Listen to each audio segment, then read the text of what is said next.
വസന്ത് സിറിയക്കിലേക്ക് പോകുമ്പോൾ, വസന്ത്, ഇന്ന് ഈ ചർച്ച ഈ കോൺഗ്രസ് പ്രകടന പത്രികയുമായി ബന്ധപ്പെട്ടാണ്. പക്ഷേ ഈ പ്രകടന പത്രിക എടുത്തുകൊണ്ടിരുന്നപ്പോൾ പെട്ടെന്ന് എനിക്കൊരു കൗതുകം തോന്നിയൊരു കാര്യം താങ്കളെ എടുത്ത് കാണിക്കാം. കാരണം ഈ പ്രകടന പത്രികയുടെ ഈ രാഹുൽ ഗാന്ധിയും മല്ലികാർജ്ജുൻ ഖാർഗെയും നിൽക്കുന്ന ആ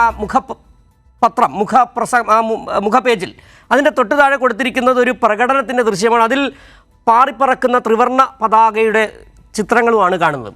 ഒരു കൊടി എന്തുക എന്ന് പറഞ്ഞാൽ ഒരു പ്രത്യയശാസ്ത്രം എന്തുക എന്നുള്ളതാണ്, ഒരു നിലപാട് ഉയർത്തിപ്പിടിക്കുക എന്നുള്ളതാണ്.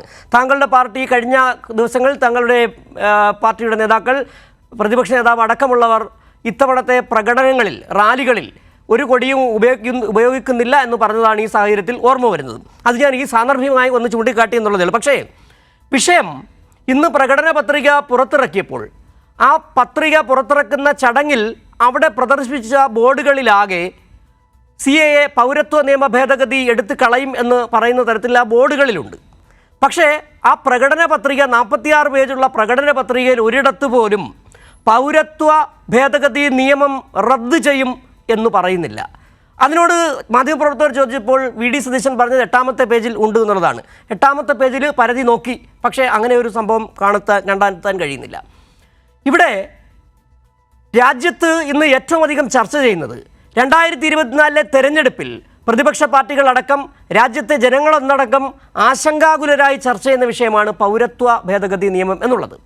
അത് BJP കൊണ്ടുവന്നതിൻ്റെ ലക്ഷ്യം ഇവിടെയുള്ള രാഷ്ട്രീയ പാർട്ടികൾക്കറിയാം. അവർ അതിലൂടെ എങ്ങനെയാണ് വോട്ട് നേടാൻ പോകുന്നതിനെക്കുറിച്ചും നല്ല ബോധ്യമുണ്ട്. പക്ഷേ എന്തുകൊണ്ടാണ് ഈ കോൺഗ്രസ് ഈ മൗനം തുടരുന്നെന്നുള്ള ചോദ്യം ഇപ്പോഴും മുഴങ്ങിത്തന്നെ കേൾക്കുകയാണ്. വസന്ത് സിറിയക്ക്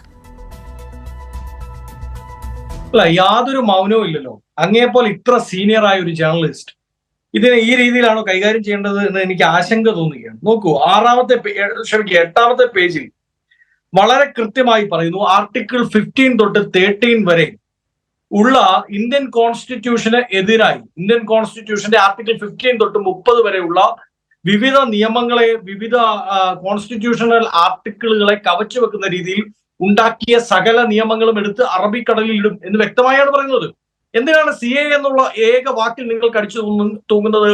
CAA എന്ന ഒരു വാക്ക് പറഞ്ഞത് കൊണ്ട് മാത്രം അത് പൂർണ്ണമായി തീരുമോ? ഇല്ല. ഗുജറാത്തിൽ അമിത്ഷായുടെ ഒരു പ്രസംഗമുണ്ട് കഴിഞ്ഞ തെരഞ്ഞെടുപ്പിന്റെ സമയത്ത്. ക്രൊണോളജി സാംജിയെ എന്നാണ് ആ പ്രസംഗത്തിൽ പറയുന്നത്. അതായത് CAA-യുമായി ബന്ധപ്പെട്ട് അമിത്ഷാ പ്രസംഗിക്കുന്നത് പോലും ക്രൊണോളജി സാംജി, ആ ക്രൊണോളജിയുടെ തുടക്കമാണ് CAA. അത് NCR-ിലൂടെ NPR-ൽ വന്നേ അവസാനിക്കുമെന്ന് അമിത്ഷാ തന്നെ പറഞ്ഞിട്ടുണ്ട്. അപ്പോ CAA മാത്രം ഉൾപ്പെടുത്തിയ CPM-നോടും CPI-യോടും ഞങ്ങൾ ചോദിക്കുകയാണ്, നോക്കൂ, നിങ്ങൾ എന്താണ് CAA മാത്രം ഉൾപ്പെടുത്തിയത്?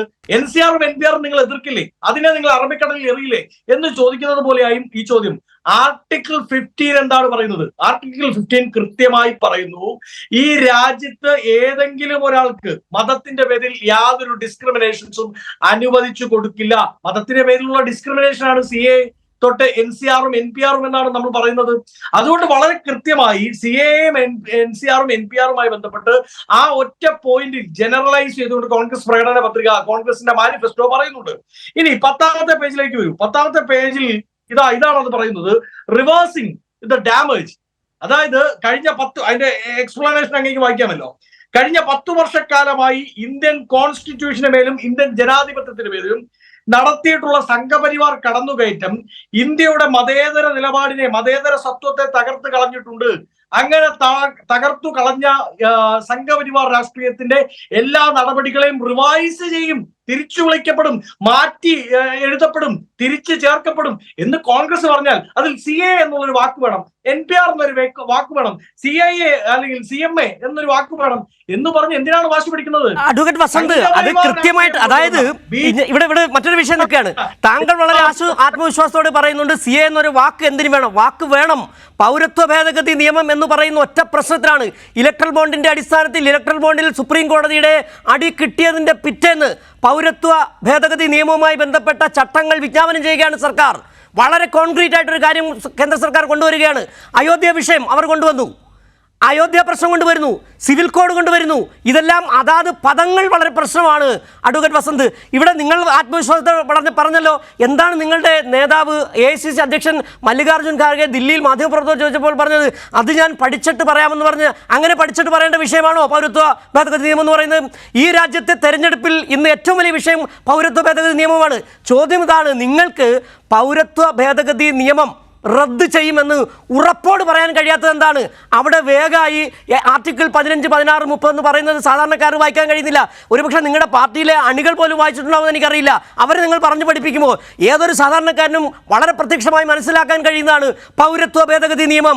CAA എന്ന് പറയുന്ന വാക്ക്, CAA എന്ന് പറയുന്ന ഇംഗ്ലീഷ് വാക്ക് ഇന്ത്യയിലെ ഏതൊരു കുഞ്ഞിനും അറിയാൻ കഴിയും.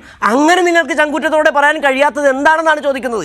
അല്ലാതെ ആർട്ടിക്കിൾ 15 പറയുന്നു അതെല്ലാം ഇങ്ങനെ വേഗം പറഞ്ഞു പോയിട്ട് കാര്യമില്ല.